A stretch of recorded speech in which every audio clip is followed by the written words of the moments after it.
a crowd. Florida, we love Florida.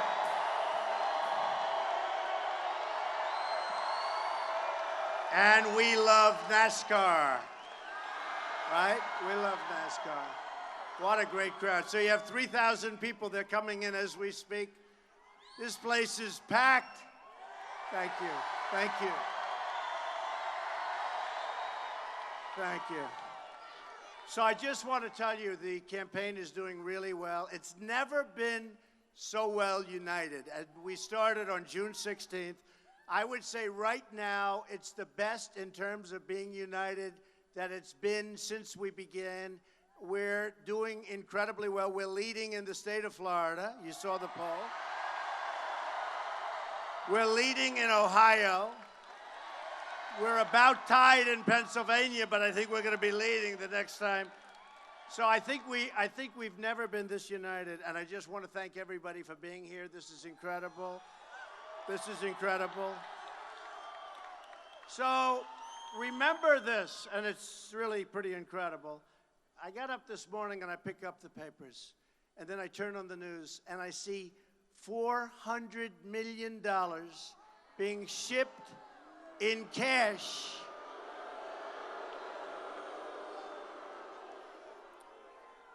And they didn't want dollars. It's being shipped in different currencies. And it's being shipped overnight to Iran. $400 million. You know, we have a president who, frankly, is incompetent, okay? Incompetent. We've been humiliated by President Obama and his policies. We've been humiliated by the Iran deal to start off with, where they get back $150 billion. We've been humiliated as a country when they took our sailors. They forced them to their knees, and the only reason we got them back is because we hadn't paid the money yet. And that's the only reason we got them back. Otherwise, they would have had to wait till I became president. Believe me, they would have come back fast. They would have come back very fast. You look at our numbers, just take a look at the numbers. Home ownership, the lowest number, the worst number that it's been in 50 years. Home ownership. You look at everything that's going on. We've doubled our debt during the last 8 years of the Obama administration. Our taxes are through the roof. And by the way, Hillary Clinton wants to make your taxes much higher. I'm cutting taxes, big league. Big league. Very big. Very, very big. Look, America's been, again, it's been humiliated in so many different ways. But just take a look in Libya. Take a look, Libya. Look at that mess. And that was Clinton telling Obama what to do. I guarantee if he had his choice again for Secretary of State, he'd love to have a do-over, that I can tell you. So you got Libya, you have Cuba. Look at China, building massive fortresses in the South China Sea and just taking your jobs in Daytona, taking your jobs. Look what's happening. Look what's happening in Mexico. I'll give you an example. A friend of mine builds massive plants. That's what he does. He builds plants. That's all he wants to do. He builds plants. And I see him recently, and he said, we are building the biggest plants, the most impressive plants you've ever seen. I said, oh, that's good news. He said, no, they're being built in Mexico. I said, what about in this country? What about in Daytona? Forget it. No, you have to get me elected. We'll be building in Daytona. We'll be bringing jobs back. We'll be bringing jobs back again. We'll be bringing jobs back. So, by the way, look at your space program. Look at what's going on there. Somebody just asked me backstage, Mr. Trump, will you get involved in the space program? Look what's happened with your employment. Look what's happened with our whole history of space and leadership. Look what's going on, folks. We're like a third world nation. And then you get back to crime. You see what's happening with the police. You see what's happening with, take a look at Orlando. Take a look at San Bernardino. Take a look at the World Trade Center. Take a look at what's going on. And then worldwide. And we let ISIS take this position. It was Hillary Clinton that she should get an award from them as the founder of ISIS. That's what it was. That's what it was. Her weakness, her weak policies.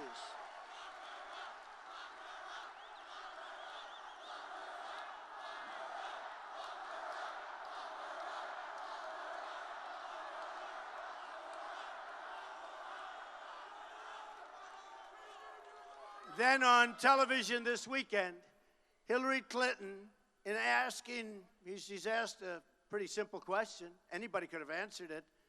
And she lied. She lied. She lied so much and to such an extent that it's become a big scandal. It's become the big story. And it's actually taken a little while to seed because the press is totally dishonest and they don't want to tell. They don't want to talk about what's really happening. Believe me, they, and we all know it, they want a certain narrative, and that's not the narrative they want. But what she did is lied so badly, and you have the FBI director saying she lied, right? Said she lied, said she was negligent, said all of these things. And now she's running for president. Shouldn't happen. Shouldn't be allowed. Shouldn't be allowed to happen. So again, I look and I'll never forget the scene this morning. And remember this: Iran. I don't think you've heard this anywhere but here. Iran provided all of that footage, the tape, of taking that money off that airplane. Right? $400 million in cash. How does the president do that? How do you do that? We're going to send $400 million in cash. This is in cash, in currency. Now, here's the amazing thing. Over there, where that plane landed, top secret, they don't have a lot of paparazzi. You know, the paparazzi doesn't do so well over there, right? And they have a perfect tape done by, obviously, a government camera. And the tape is of the people taking the money off the plane, right?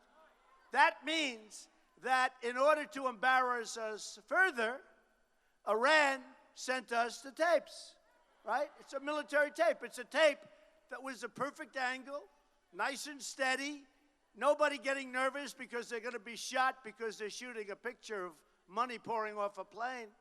And then you say, where does that money go? Who gets that money? I doubt it's the people of Iran. I doubt it.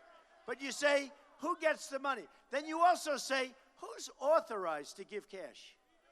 Who's authorized? No. Who's authorized to give cash? And you know what? I'll tell you, it's a disgrace. And Iran released that tape, which is of quality like these guys have.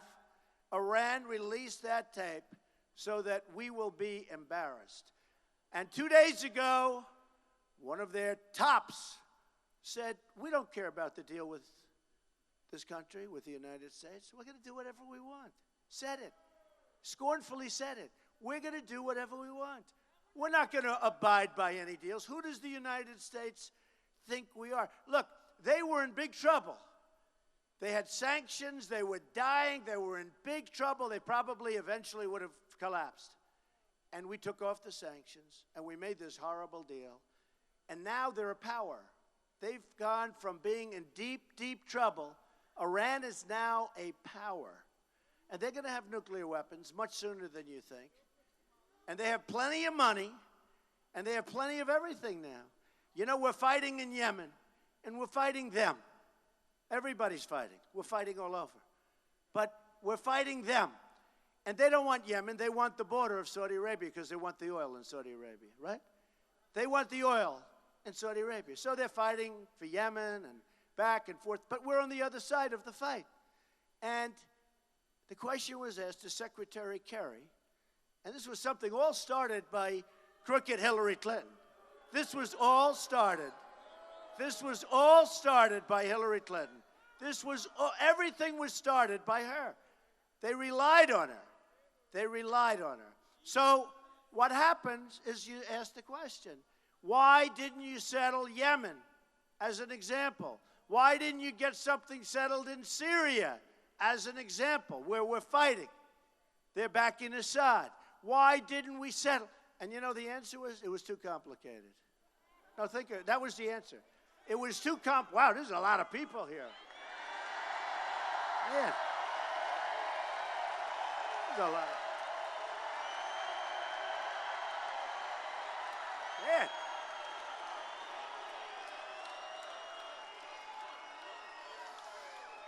It was, folks, it was too complicated, they said. It was too complicated. Now, so it looks like we paid $400 million for the hostages, right? Such a bad precedent, such an unbelievably bad precedent set by Obama. Now, 2 more have been kidnapped since then. You know that, right? So you got 2 more. Where is it going to end? Where is it going to end? What we're doing is insane. We have a president that doesn't know what the hell is going on. And I don't think he likes me too much. I don't think he likes me too much. You have Bernie Sanders people are going to be voting for Trump. Something just came in. They like Trump. They like Trump. They like Trump. No, it's been like an amazing thing. You know, that system was rigged for Bernie. It was rigged. The superdelegates. We have to make sure that when we run, because look at these people as an example. When we run, we have to make sure that you don't have people voting 10 times. Because as you know, there's a big difference now from what there was before. Oh, there he is. All right, you can get him out.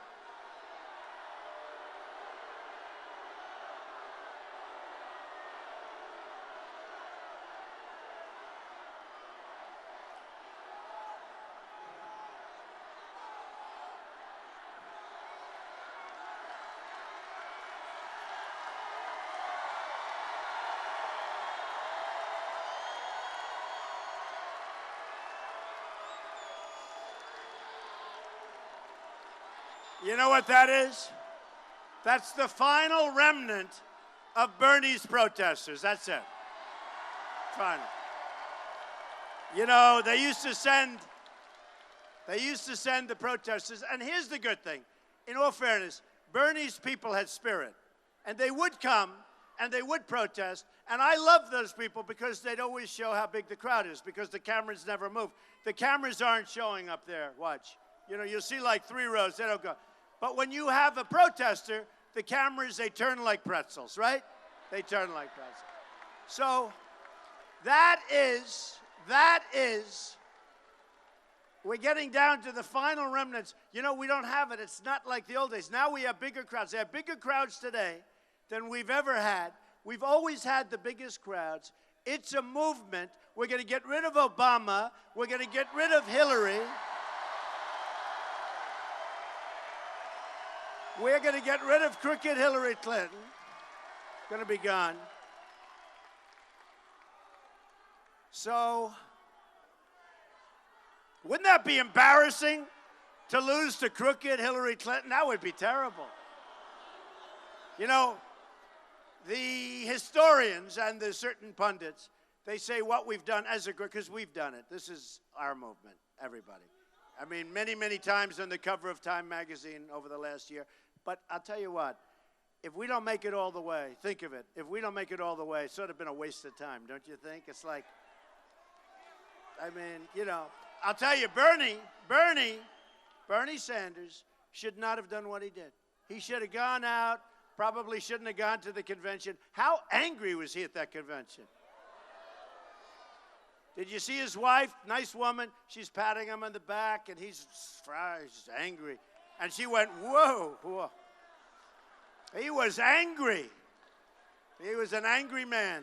But honestly, had he not made a deal, it would have been somewhat legendary what he did. And then on top of it, she picks a vice presidential candidate that's just the exact opposite from what Bernie and his people stood for. The exact opposite. In almost every way, he's the exact opposite. And by the way, I left Virginia yesterday. We had a crowd like this. We had a massive crowd. Turned away 5,000. The great state of Virginia. And your vice presidential candidate running along with Hillary. You know what happened? The first week, he raised taxes in the state of Virginia, and I think you heard, by $4 billion. $4 billion. And that was when he started. Unemployment almost doubled. In fact, it might have more than doubled. So his first act was a tax increase. His second act was watching the state go to hell, and I'm there. I have a lot of things happening in Virginia. You look at Mike Pence, the great job he's done in Indiana. It's been amazing. Lower taxes, great job growth. But I'm in the state of Virginia, and it's a great place. And I want to tell you that I thought when she picked him, I didn't know him. When she picked him, I figured he'd be like a popular guy. And people from Virginia say, this is the worst guy you could have picked. He lifted our taxes by $4 billion. Governor Kane, beautiful, beautiful, beautiful. So here's the story. Here's the story. You have a governor, call him Governor Tim, right? He's known as Governor Tim, except now they don't like him anymore because of the tax increases and because of the unemployment. I mean, tremendous unemployment. And we have the right guy as vice president, and most importantly, you have somebody here that's going to bring back jobs from Mexico. We're going to bring back jobs from all over the world that have taken our jobs. We're going to bring back manufacturing. Now, so important. The infrastructure of our states and our country is crumbling. It's crumbling. We've got to fix it. We've spent trillions of dollars in the Middle East. We have airports. You have airports in the Middle East, the likes of which you've never seen in this country. Our airports, I mean, you take a look at what we have as airports, like third world countries. You go to China, you go to different places in the Middle East, you'll see things, folks, I've been, you'll see things that you've never seen before. You'll see roads, you'll see highways, you'll see trains that go hundreds of miles an hour as opposed to 60. Cluck, cluck, cluck. Because we spend our money so stupidly. We spent our money trying to do something in the Middle East that nobody's been able to say what they've tried to do, okay? Now, we shouldn't have been there, but we shouldn't have gotten out the way Obama got out, and Hillary. Because a lot of things happened, but one of the things that happened was ISIS. So we have a depleted military. We are going to rebuild our military. We're going to rebuild it. Bigger and better than ever before. Right now, our military, do you notice they have fighter jets? I saw it the other day, a documentary. The jets are 18 to 20 years old. They don't make parts for them anymore because the planes are so old. So they go to the plane graveyards and they go to museums to take parts off these planes, to put them and to give them to our great pilots to fly. And fly, and sometimes against the competition. This is the United States. This is what has happened. You look at your space program. This is what's happened to the United States. This is where we are right now. And on top of that, we owe almost $20 trillion. It's doubled in the last 8 years. It's doubled. So we're going to do things. Now, you ready? We're going to have strong borders, right? Strong borders. Strong borders. We're going to have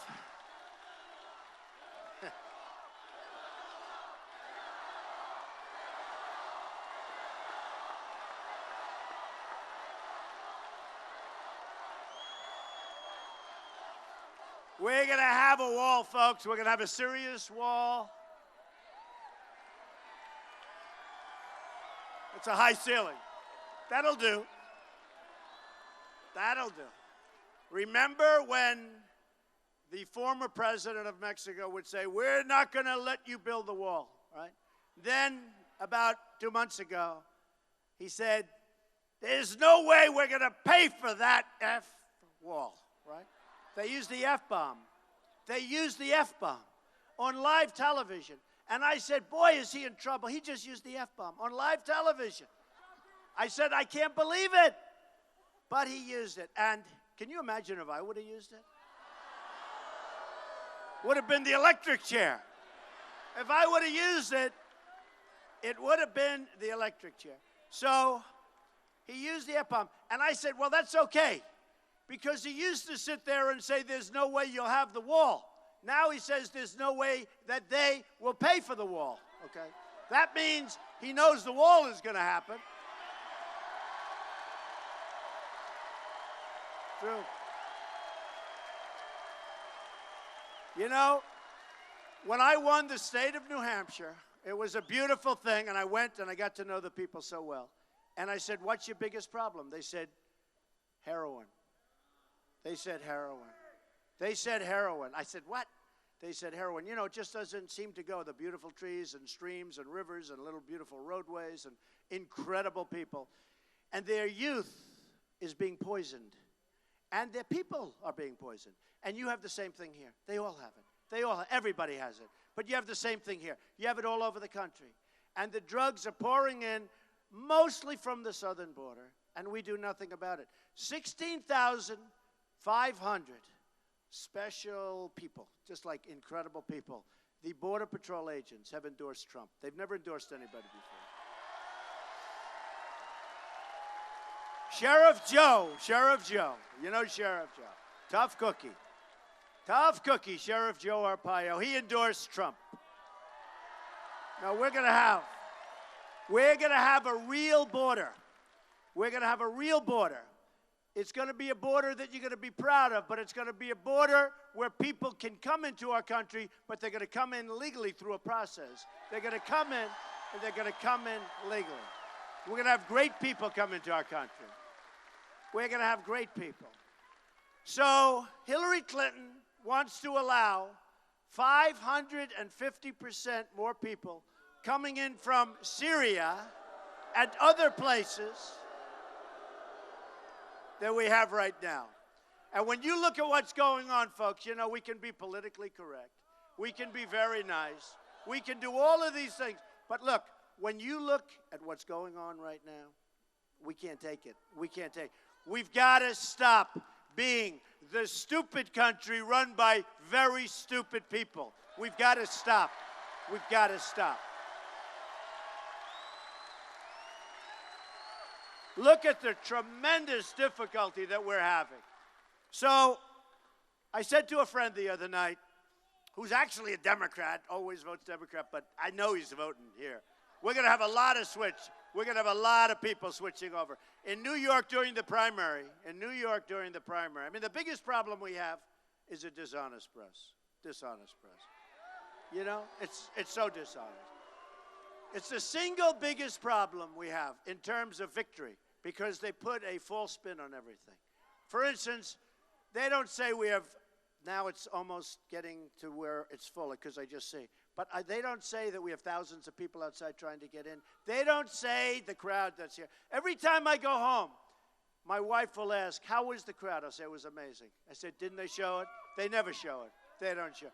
It would be great. Just show behind me, fellas. Just show behind me.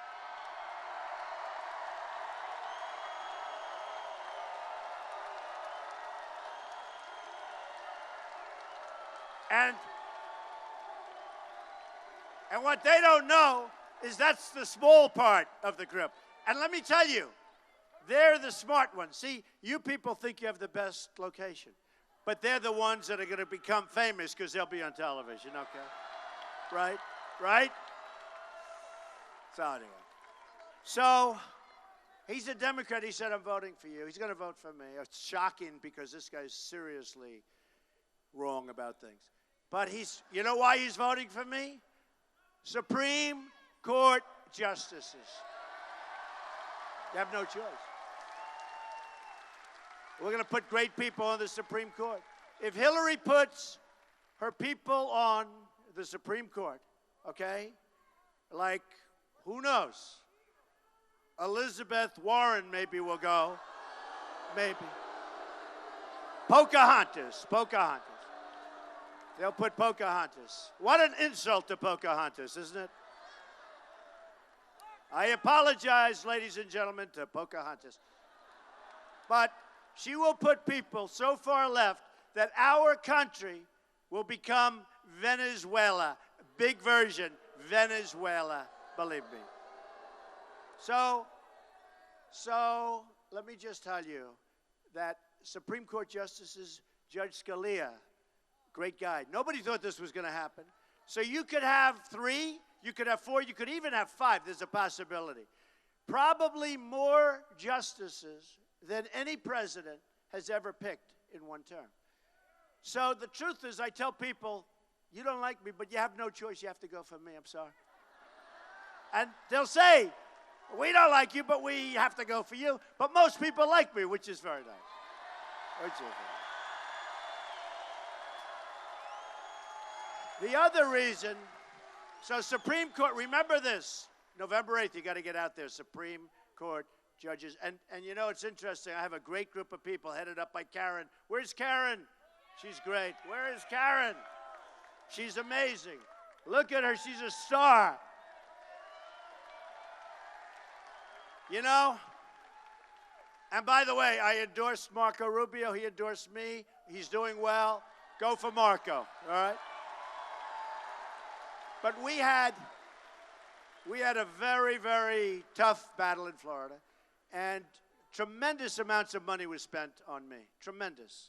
The commercials, it was very depressing. You turn on the television, I want to watch Ivory Snow. I want to watch like a cereal, something, Kellogg, something, anything. All it was negative hit, and I tell my people there's no way we can win Florida. There's no way. And negative. And those commercials were so false, just like Hillary's commercials. They're so false. They're so false. Like she's got the one with blood coming out of her eyes. And I meant her nose, or her ears, or her mouth. But these people are perverted, and they think it was another location. Unbelievable. And you know the truth? I cut it short because I was talking about either taxes or economic development. So I said, or whatever. And I wanted to get back on the subject. I should have finished it out. It would have been much better. So they lied. Then they put a reporter on, and nobody's better to people with disabilities than me. I spend millions and millions of dollars on buildings taking care of people with disabilities. Millions. But we had a story where I was talking about people dancing in the streets or dancing on the rooftops, you remember. Now, in all fairness, throughout the world, they were dancing. But I said, in New Jersey, they were dancing. And, no, I said, when the World Trade Center came down, nice, real nice. So here's the story. By the way, those people that knocked down the World Trade Center, most likely, under the Trump policy, wouldn't have been here to knock down the World Trade Center, just so you understand. So you know what the word grovel is, right? When you're groveling. In other words, you're trying to tell something, you're trying to make something up, you're groveling. So you have the story with the blood. Now I tell you about the grovel. So I had a reporter wrote a good story for making my case because it was a long time ago. It's like 15, 16 years from the time we started this narrative. So it was a long time ago. And it was during the World Trade Center. Right after the World Trade Center, this reporter wrote a story talking about people dancing in the streets or on rooftops or something. It was pretty good. So we used it. And then the reporter, after I'm sure he was given tremendous pressure, he worked for, I believe, the Washington Post, and he worked for the New York Times, and he worked for different things. Terrible. Terrible. Totally dishonest. That's okay. But the reporter, all of a sudden, remembered it totally different from his story. And he was groveling. I won't make the motions because if I do, they'll say something, you know. But I really spread this word. So he was groveling and trying to change his story and going, well, maybe not. And so I'm not doing this. I'm not doing it. But just listen to this. So I didn't know the reporter. But then it came out that the reporter said he knew me. He met me. He met me, 1988. He met me. And I knew who he was. I didn't know who he was. I didn't. And if I did, and he was handicapped, he had a problem with something, and he was handicapped. Must be a nice guy. Didn't speak to him, but must be a nice guy. But he said, Trump knows who I am. I interviewed him twice or something when he was in a newspaper. You know how many reporters, you know how many of these people I meet on a daily basis? Okay? So here we are, many, many years before this happened, and then before the World Trade Center, and then many years even before that, because you're talking about many years when the story was written, and then you go back another 15, 16 years. So he said, I knew him.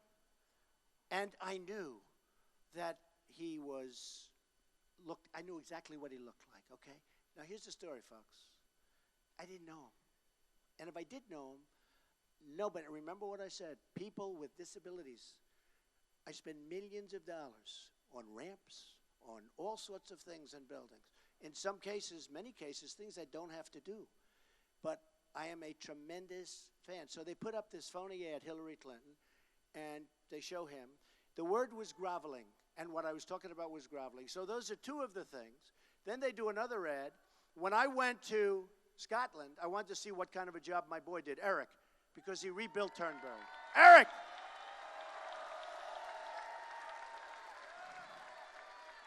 And I said, because there was a lot of press, I said, by the way, I was the one that predicted independence. I said, independence is going to happen. Everybody said, that's not going to happen. And you know why I said it was going to happen? Because in the UK, they were tired of having people pour into their country, pour into Scotland, and pour into these different places. They were tired of it, and they didn't want to be told. And the polls said 20 or 25%. Not even the polls. I guess it was the gambling, whatever, in Las Vegas. They said a certain percentage, very low. I said, no, it's going to happen. So I had a better feel. Now, when it happened, nobody gave me credit. These are minor details. I got no credit. Give me credit. So it happened. So when I went to Scotland, now here's another phony ad. Here's another phony ad. So I went to Scotland, and I cut the ribbon, and I inspected my son's work. And then I got on a plane, and very quickly I came back. And I said, I don't want to touch a golf club, unlike our president who plays more golf than people on the PGA Tour. Flies to Hawaii in a 747 spewing, and then he comes back and he talks about the carbon footprint is being damaged. So when I went to Scotland, I wanted to see my boy's work. He's proud of it. He worked hard. He spent a lot of time there. Turnberry.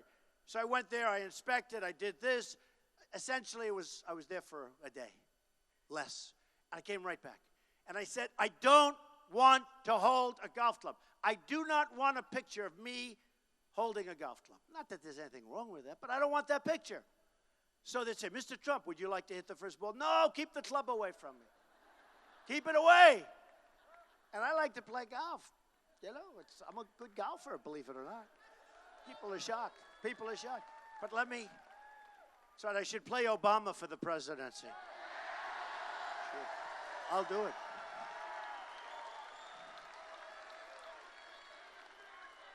Then I'd be assured of winning, okay? So let me just say, I don't want to hold a golf club. Okay. So my son, he did a fantastic job. I was very proud of him. I was there with Ivanka and Don, but Eric was in charge of this project. And I was very, very proud of the job he did. And, you know, when you got to back your kids, right? You don't want him to do this work, and he's working all the time and back and forth and living there. And then you say, I'm sorry, I can't go.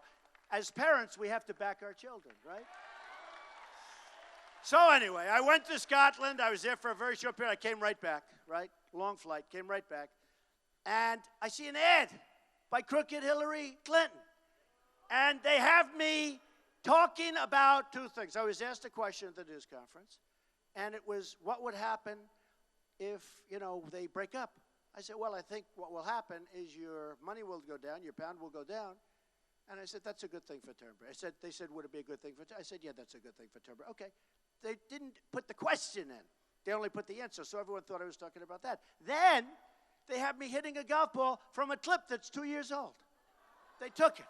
So they said, Donald Trump on his trip to Turnberry or wherever. They actually, I'll tell you the good thing.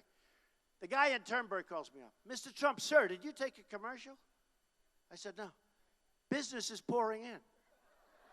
She took a commercial. She mentioned Turnberry. She mentioned the name. So that's the good news.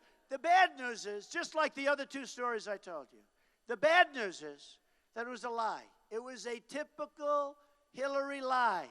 So they have me hitting a golf ball, having a good time. I didn't hit a golf ball. I didn't do any. I didn't get near it. But they show me in the ad. Now, simple things, but I like to tell you, because they're dishonest people, just like the press is so dishonest. And I like to tell these stories. I like to tell these stories, okay? I like to tell the good news is it's been great for the place. So look, here's the story. They've spent hundreds, I don't know, I'm hearing way over $100 million on ads. Over $100 million on ads. And even much more than that. I've spent nothing. Like practically, I think nothing. I think nothing. And we're doing very well. And we're doing very well. So they've spent all of this money, despite the fact that we get a totally false narrative, we get a totally false press. They spent, think of this, way over $100 million. I've spent nothing. But we're building up a lot. So we just announced, I think, but we just announced the numbers. And I figured we would have raised $20 million. By the way, I'm putting up a lot of money. And, you know, I funded my primary, the only one. And I'm doing a lot of the funding for the general, other than the smaller donations where it comes in. And some people put up money for the Republican Party, good people, very good people. I think with hedge funds, Hillary Clinton's raised about $48 million. And I've raised, I think it was 19,000. I'm trying to figure who gave me 19,000. So it's 48 million something, and it's 19,000, 18,000. And that's the way it is. But I'm putting up a lot of money toward the victory. I will not be beholding to any of these special interests. Believe me. Believe me. So, the beautiful thing about the 82 million is that a lot of that money came from small donors, which Republicans really don't get. They really don't get them. Bernie got them. But a lot of it came from the small donors. I think it was averaging about $61 apiece. And we took in $82 million. You believe this? Something like that. So we were very proud of that because we only got it started really in June. And we had a great month in June, 51 million, with a lot of money coming in from the small donors. When I say the small donors, these are the greatest donors because these people, they have a great stake in this country. Even if it's $60 or $25 or $100, they have an incredible stake in the country. They're tired of seeing incompetent politicians like Obama running the country into the ground, okay? They're tired of it. They're tired of seeing somebody like Hillary Clinton, that shouldn't even be allowed to run for president, run this country into the ground. She'll be worse than Obama, believe me. She'll be worse than Obama. And that's why we've had such an unbelievable outpouring. I was shocked. I figured we'd raise $20, $21 million. I'll put up a lot, and we'll, just go along. $82 million. A lot of money. A lot of money. And that's with no machine. Now, the route to the White House for the Republicans is much more difficult. You know that. You look at the maps. And yet, for me, not being your typical Republican, I guess, we have a lot of states in play right now that will never. I think we're going to do great in Michigan, as an example. I've been talking about the car industry moving to Mexico for years. What Mexico is doing to us is incredible. But the car industry moving to Mexico, so many places, so many plants are being built. I think we're going to do great in Michigan. I think we're going to do great in states that normally you don't really have. Most Republicans would never even stop for dinner in some of these states. And you know what? It's sort of like I feel the same way about ISIS. I don't really want to tell you what the states are because they've got a lot of money. What they'll do is they'll immediately start advertising. Trump's a horrible human being. They'll show the golf shot. At least they gave me, my swing looked good. See? No, it's true. If I were them, I would have picked a bad-looking swing where I'm falling over. I have them, too. I would have picked a bad-looking swing, but at least my swing looked good, so I appreciate it. Thank you, Hillary. So we open up areas of the country that other people don't. And I won't tell you exactly where, but we're going to do well in certain states that nobody thinks of when they think of Republicans. Now, we had early backing from the NRA, very early backing, National Rifle Association. These are great people. And by the way, Brian France, do we love Brian France? Is he the greatest? Brian France from NASCAR endorsed me. What a great person he is, too. Yeah. Home of NASCAR. Brian, good old Brian. Brian's a great guy. By the way, he's a great guy. He's done a fantastic job. His whole family is fantastic, the France family. So I appreciate it very much. So look, we have the backing of the NRA. Now, if you think about it, we have the evangelicals, we have religion, because we're going to get rid of the Johnson Amendment so that our ministers, our priests, our pastors, our rabbis can speak, so they can speak.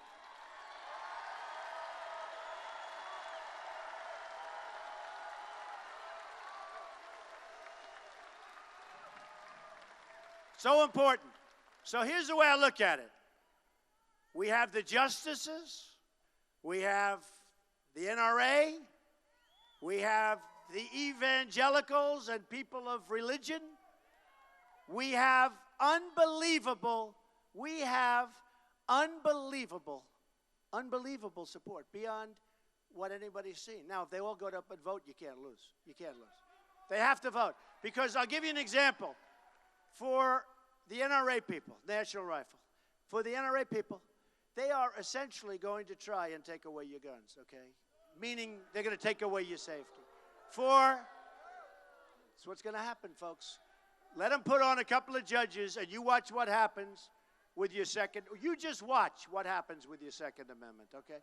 Let them put on some judges. You watch what's going to happen with plenty of things, believe me. But so what happens is we have the judges, we have the NRA, we have Obamacare, which we're going to repeal and replace. It's a disaster. It's a disaster. It's a total disaster.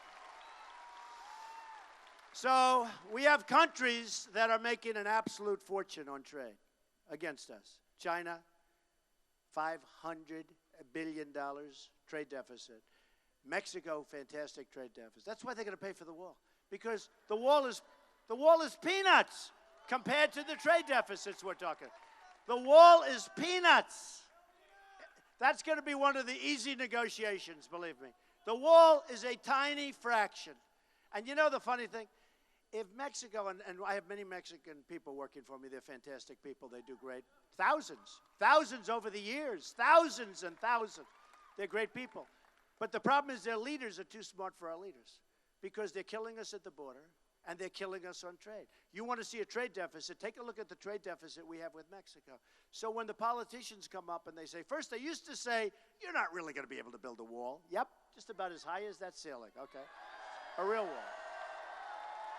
Not the little mini walls. They have a few of them, you know, you go.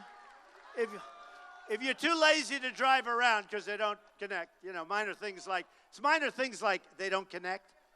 So if you're too lazy to drive around and want to save, you'd ever see where they build little ramps on top of the wall? I don't know why they just don't knock it down because it's like so. But they build a little ramp so the drugs go in and they come into the United States and the money goes out, the cash goes out. Not a good deal, not a good deal. So we're going to have the borders, but we're going to have great trade deals. And now when a company wants to leave, as an example, when a company wants to leave Daytona or any place else, and they're going to fire all their people, and they're going to go and build their widgets and gadgets, they're going to go to Mexico, as an example. Other places, But they're going to go to Mexico, and they're going to build their beautiful new factory built by a friend of mine who builds most of them. He says it's booming, booming. So they're going to build their plant, and then they think they're going to sell their product, whether it's air conditioners or whatever they're making. Like Carrier. Carrier left. They left Indiana. Good timing. They left Indiana when I was, because the people in Indiana get it. Now, it also helped to have the great Bobby Knight on my side, okay? But when Carrier moves over there, we say to them very simply, first of all, if you tell them early, or if they know this is going to happen, they're not going to move, okay? That's very important. They're not going to move because it doesn't work. The numbers don't work. But when they move, if they move, you say, guess what? You move out of Indiana, or you move wherever it may be, out of Daytona or anywhere in Florida, as you try and sell your equipment or whatever you're building into this country, there's going to be a 35% tax on that equipment. Okay? Now they're not going to do it. Okay? They're not going to do it. Now they're not going to do it. All right? They're not going to leave. And if they do leave, we'll make a lot of money. Okay? So it's not so bad. But they're not going to leave because it no longer makes economic sense to leave, right? So it's very simple. Think of it. A Carrier leaves this country. They go to Mexico. They fire everybody in this country. They hire people from Mexico. They make their product. They have no tax. They have no border. They have no tax. They come right in, and they sell the product right next to where they used to make it. No way, no more, folks. You know, I've been watching for years as our politicians work so hard and so stupidly to try and get people to stay. Low-interest loans, zero-interest loans, all different things, tax abatements. They don't want that. The only thing that works is what I just said. It took me about 2 minutes to think of it.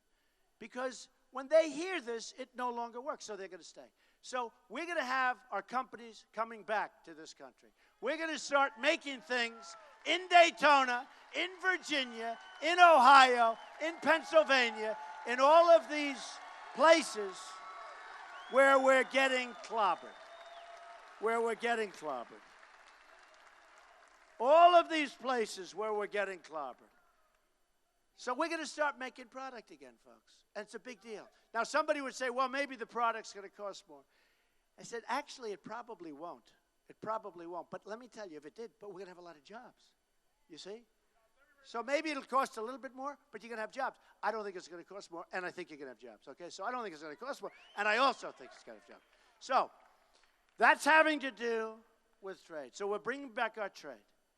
We build up our military. We take care of our veterans. Our veterans are taken care of so badly. Big veteran area.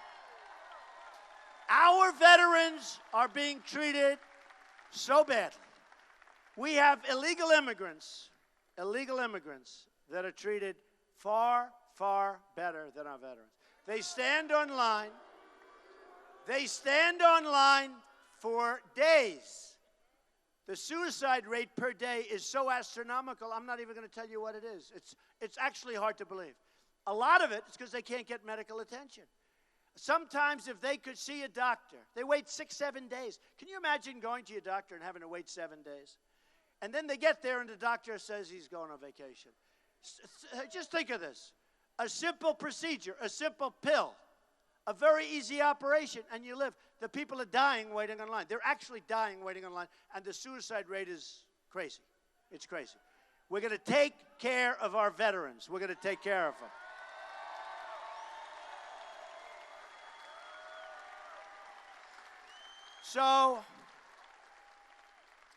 So we have a lot of problems, and it all started, this speech all started with my view of the first thing that I saw this morning was people sending out of our country 400 million. And we end with great trade deals. We end with our veterans. We end with all of these incredible people that we're going to take care of, including our military people and our military itself. And let me just tell you, our country, and I mean this so much, and I say it all the time, but our country does not win anymore. We don't win. We don't win. I mean, look, $400 million being shipped over to Iran in a plane? I wonder who got that money. I tell you, I want to know who got it. I sort of want to know who delivered it, frankly. But We're going to start winning. We're going to get rid of Common Core. We're bringing education locally.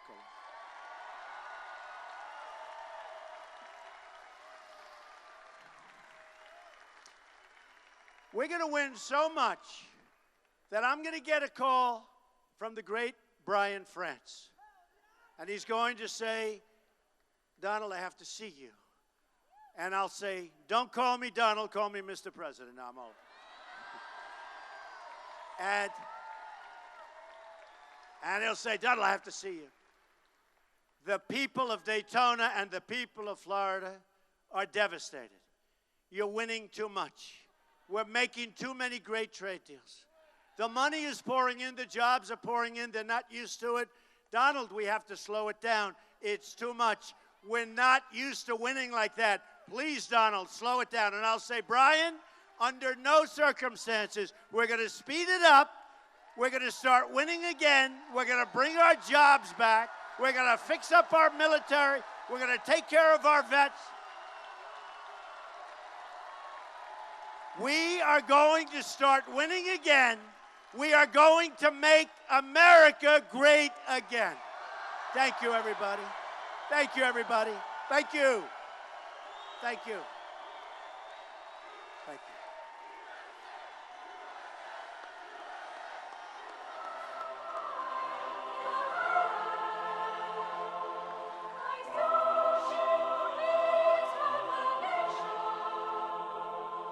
All right, folks, you can just see Donald Trump wrapping up his rally in